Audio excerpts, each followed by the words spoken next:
મિત્રો આજે પણ યુટ્યુબ ચેનલમાં બધા મિત્રોનું સ્વાગત છે અને જય માતાજી બધા મિત્રોને ને આજે આપણે તુલસીના છોડવા વિશે આપણે વાત કરવાની છે કે તુલસીનો છોડવો કઈ રીતના આપણે વિકાસ કરવો લીલોછમનો ઘટાદાર આખું વરસ રહે એવો ઉપાય હું તમને બતાવું છું ને આપણે શું કરીએ આપણે તુલસી રોપીએ એટલે 3 મહિના થાય ને એટલે સુકાઈ જાય ને સુકાય જ ના આપણી લીલીછમ તુલસી રહે 1 થી 2 વર્ષ સુધી એવો જ ઉપાય હું તમને બતાવું છું ને તુલસીના ડાખરીને કઈ રીતના કલમ કરવાની છે એ પણ હું આ વિડીયોની અંદર બધી જ માહિતી તમને આપી દઉં છું તો વિડીયો તમે પૂરો જોજો તો તમને ખબર પડશે કે આપણા ઘેર તુલસીને કઈ રીતના આપણા લીલીછમ રાખવીને ઘટાદાર રહેવા દેવી ને આપણે તુલસી તો દરેકના ઘેર જરૂર પડે છે અને સવારે ઉઠીને નહીં ધોઈને આપણે તુલસીની સેવા કરીએ છીએ એટલે તુલસી આપણા ઘટાદાર બનાવવા માટે હું બધી જ માહિતી તમને આપી દઉં છું તો આ અમારી તુલસી છે એ 2 મહિનાની કે 3 મહિનાની કે વર્ષની નથી આ અમારી તુલસી 3 થી 4 વર્ષ થયા આ તુલસીને તો પણ અમારી તુલસી એકદમ લીલીછમ ને ઘટાદાર જ રહેશે ને અમે કયો એવો ઉપાય કર્યો તો અમારી તુલસી એકદમ લીલીછમ ને ઘટાદાર ને એકદમ નવી પણ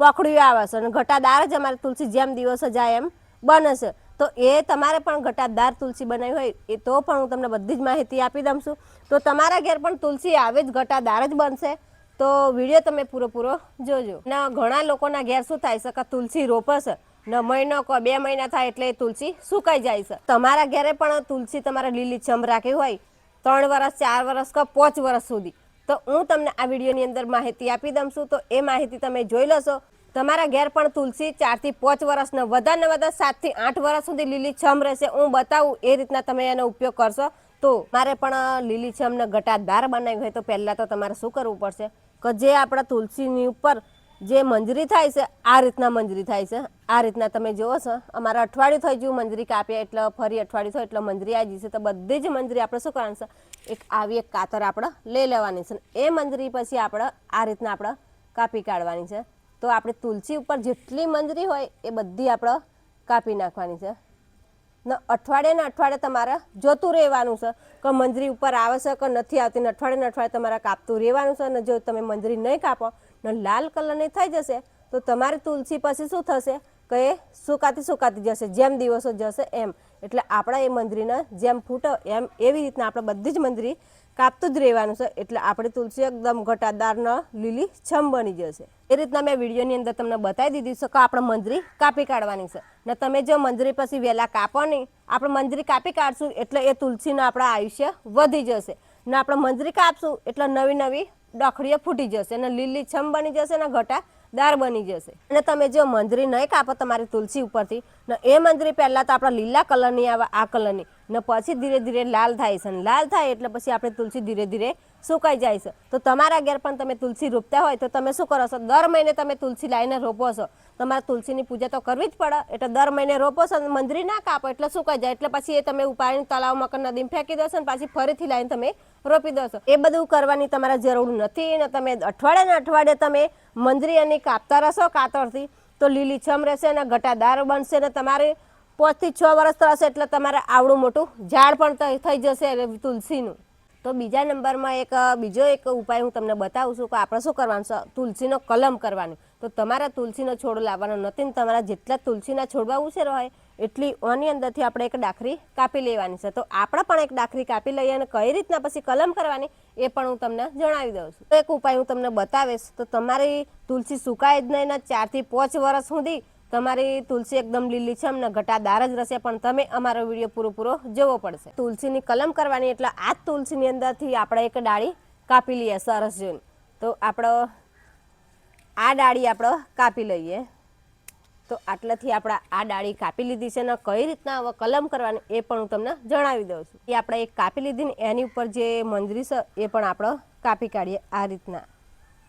તો આ રીતના આપણે એના મંજરીથી કાપી કાઢીને જે પાના છે એ પણ આપણે તોડી લઈએ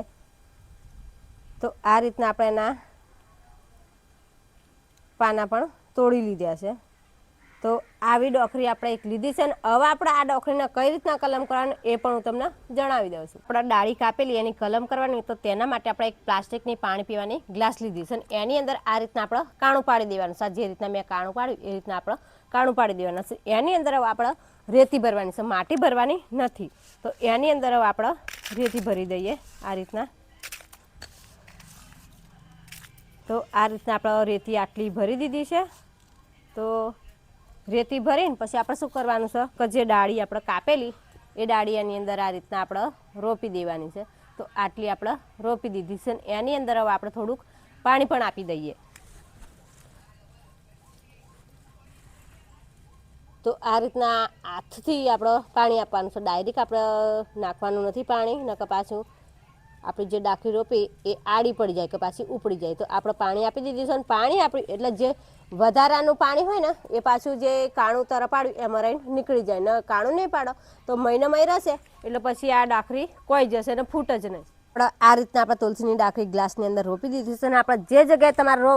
મેળવી હોય, તમારા ઘરમાં મૂકવી હોય કે જે જગ્યાએ મૂકવી હોય એ જગ્યાએ છોડો આપણે મૂકી રાખવાની છે. ને રોજ પછી ઓતરા દિવસે એની કાવડી સુકાય એટલે આપણે પાણી એને આપવાનું છે. તો 10 થી 15 દિવસ થશે એટલે પાછા એના મૂરા જમી જશે અને મૂરા ફૂટી જશે. ને પછી તમારે શું કરવાનું છે કે એમાંથી આપણે એક ગ્લાસમાંથી આપણે ઉપાડીને તમારા જે ગમણો હોય મોટો તો ગમણામાં રોપો હોય તો ગમણામાં રોપી દેવાને, ને એ ના રોપો હોય તો ગમે તે જમીન હોય તમારા ઘરની આગળ અહીંયા ગાડી તમારે રોપી દેવાનું. આ તુલસી જે આપણે કલમ કરી છે એ તુલસી આપણે એક જ મહિનાની અંદર એકદમ લીલીછમ ને ઘટાદાર બની જશે. બીજો એક ઉપાય જોરદાર હું તમને બતાવું, મેજિકલ પાણી બનાવવાનો. આ મેજિકલ પાણી તમે એક જ વખત બનાવીને તમારા તુલસીની મૂળની અંદર તમે આપી દીધું તો તમારો છોડવો એકદમ આજીવન સુધી તમારો છોડવો સુકાય જ નહીં, તુલસીનો લીલો છમ રહેશે ને ગોટાદાર બનશે. ને આજુબાજુવાળા પણ તમને પૂછવા આવશે કે તમારે તુલસીની અંદર તમે શું એવું મેજિકલ તમે પાણી આપો છો કે શું તમે આપો છો તો તમારી તુલસી સુકાતી જ નહીં જીવનભર, આજીવન સુધી તમારી તુલસી સુકાય જ નહીં. તો એવું પાણી બનાવતા હું તમને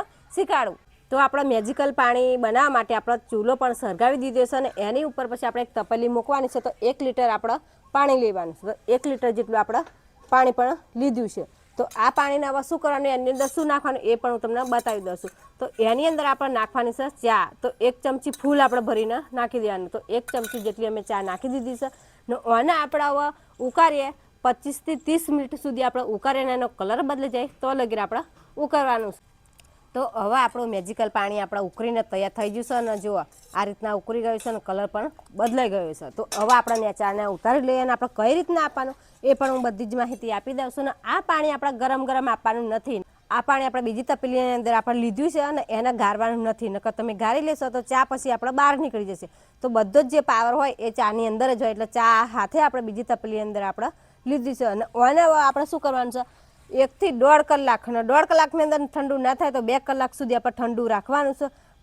ઠંડુ થવા દેવાનું છે ને આપણે પછી અગરી અંદર આપણે બોરી રાખવાની છે કે આપણાથી ભરાઈ શકે નથી ભરાતું. ના ભરાય એવું હોય તો પછી આપણે તુલસીની અંદર કઈ રીતના કેટલું પાણી આપવાનું એ પણ હું તમને બતાવી દઉં. તો આ પાણી પછી આપણે ઠંડુ થઈ જાય 2 કલાક કે 1.5 કલાકની અંદર તો પછી શું કરવાનું, આપણે તુલસી હોય એ તુલસીની મૂળની આજુબાજુ આપણે પાણી આપી દેવાનું છે. ને એક ફેરા આપણે પાણી આપે એટલે 1 જ લીટર આપણે પાણી આપવાનું, વધારે આપવાનું નથી. તો તમારે શું કરવાનું છે, મહિનામાં 1 જ ફેરા આ રીતના જે રીતના મેં બતાવ્યું કે આપણે 1 લીટર પાણી લેવાનું છે ને એમાં 1 ચમચી ફૂલ ભરીને આપણે ચા નાખી દેવાની છે. ને ગાળ્યા વગર જ આપણે એ પાણી આપણે તુલસીની અંદર આપવાનું છે, પણ ઠંડુ થયા પછી જ. ને ગરમ ગરમ તમે આપશો તો પાછી તુલસીના મૂળા બળી જશે. આ પાણી તમે તમારી તુલસીની અંદર 1 જ ફેરા તમે આપી દીધું તો તમારી તુલસી 3 થી 4 વર્ષ સુધી તમારી તુલસી સુકાય જ નહીં, લીલી છમ રહેશે ને ગોટાદાર જ રહેશે. અને અઠવાડિયે તમારે એની મંજરી કાપતું રહેવાનું. બીજો એક જોરદાર તમારે તુલસી લીલી છમ રહે એવો ઉપાય હું તમને બતાવશું. તો તમારે શું કરવાનું છે, 1 ગ્લાસ આવડી લેવાની છે અને 1 ગ્લાસ છાશ લેવાની છે, ખાટી છળ. તો ખાટી છળ છાશ લેવાની છે અને 1 લીટર પાણી રેડવાનું છે.